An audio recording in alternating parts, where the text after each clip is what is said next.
आज सकाळी 9च्या सुमारास साधारणतः बोळिंज पोलीस स्टेशनच्या हद्दीमध्ये जे महानगरपालिकेचे प्रभाग समिती कार्यालय आहे त्याच्यासमोर एक चहाची टपरी आहे. त्या ठिकाणी एक व्यक्ती गोंधळ घालत असल्याबाबतचे आमचे जे पेट्रोलिंग करणारे बीट मार्शल आहेत यांना ज्यावेळेस ते दिसलं तर त्यांनी तात्काळ तिथे हस्तक्षेप करून त्या व्यक्तीला बाजूला केलं. त्याच्याकडे विचारपूस करता तो उडवाउडवीची उत्तरं देत होता, म्हणून त्याला ताब्यात घेऊन पोलीस स्टेशनमध्ये घेऊन आले होते इकडे.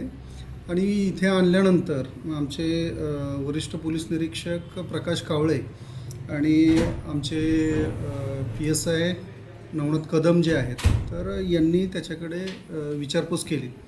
विचारपूस करताना सुरुवातीला तो त्याचं नाव गाव किंवा कुठल्याही प्रकारची ओळख तर सांगत नव्हता. मग त्याच्याकडे अधिक विश्वासात घेऊन आणि कौशल्यपूर्ण विचारपूस केल्यानंतर त्यांनी त्याचं जे नाव सांगितलं ते नाव हरिसर अँथनी जोसेफ हा मुंबई येथील राहणारा आहे क्रॉफर्ड मार्केटचा. हे नाव समजल्यानंतर आणि एकंदर त्याची जी देहबोली होती त्याच्यावरून संशय आल्यामुळे याच्या नावाप्रमाणे पोलीस स्टेशनचं जे आमचं CCTVs आहे त्यामध्ये त्याचं नावावरून रेकॉर्ड तपासण्यात आलं. हे रेकॉर्ड तपासत असताना त्याच्यावरती अनेक प्रकारचे गुन्हे दाखल असल्याची ज्यावेळेस माहिती समजली त्यानंतर आमचे जे ऑफिसर आहेत यांनी मुंबई पोलिसांशी संपर्क केला. ते संपर्क केल्यानंतर 7 तारखेला एक आरोपी हा म्हणजे कुलाबा पोलीस स्टेशनमध्ये गुन्हा दाखल आहे आणि हा जो सेशन कोर्ट आहे कुलाब्याचं तर त्या सेशन कोर्टमधनं 2 दिवसापूर्वी पळून गेला असल्याची माहिती मिळाली होती.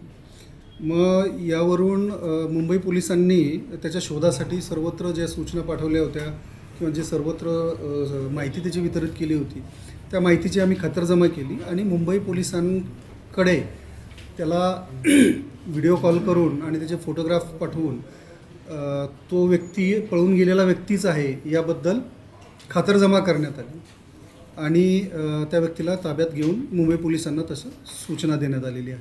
सर, ज्या गुन्ह्यामध्ये तो आरोपी पळाला होता ते नेमका काय गुन्हा होता, गुन्ह्याचं स्वरूप काय होतं आणि कशा गुन्ह्यामध्ये अटक केलं होतं? हा जो आरोपी आहे ह्या आरोपीवरती MRA मार्ग पोलीस स्टेशनमध्ये 2024मध्ये CR नंबर 75/24 याप्रमाणे गुन्हा दाखल होता.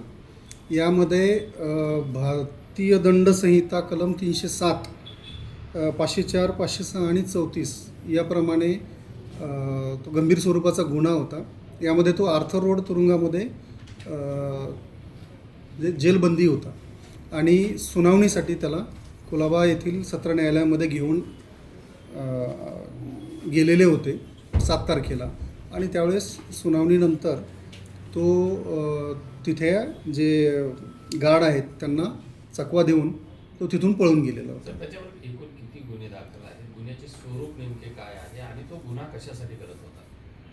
हा मुळात चोरी घरफोडी करणारा सराईत गुन्हेगार आहे. याच्यावरती लहान मुलांमध्ये पोक्सो अंतर्गत देखील गुन्हे आहेत आणि शरीराविरुद्धचे म्हणजे 307 सारखे सुद्धा गंभीर असे गुन्हे याच्यावरती दाखल आहेत.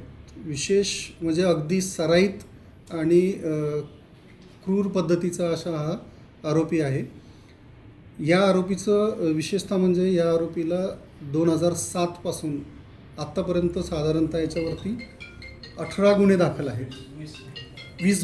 20 गुन्हे याच्यावरती दाखल आहेत आताचे लेटेस्ट सगळे एकत्र करून.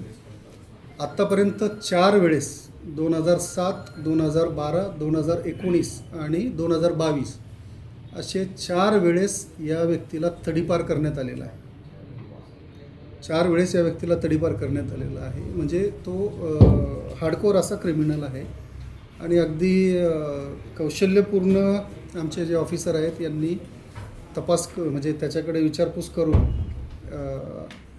जे त्याचं नाव आयडेंटिटी उघड केलेली आहे आणि हा असा पळून गेलेला आरोपी आहे याला ताब्यात घेतलेला आहे. आता मुंबई पोलिसांच्या ताब्यात देणार आपल्याला आपल्याकडे गुन्हा दाखल करतो नाही, तो तिथल्या गुन्ह्यामध्ये तो हे आहे, फरार आहे त्यामुळे आता आम्ही जे आहे ते पुढील कायदेशीर कारवाई करून मुंबई पोलिसाच्या ताब्यामध्ये तो देतो. त्याला नेमकं मुंबईमध्येच गुन्हे दाखल आहेत का अन्य काही राज्यात किंवा वसई विरारमध्ये काही गुन्हे? नाही, मुंबई परिसरामध्येच जे आमच्याकडे रेकॉर्ड आहे त्याप्रमाणे मुंबई परिसरामध्येच त्याच्यावरती हे सगळे गुन्हे दाखल आहेत.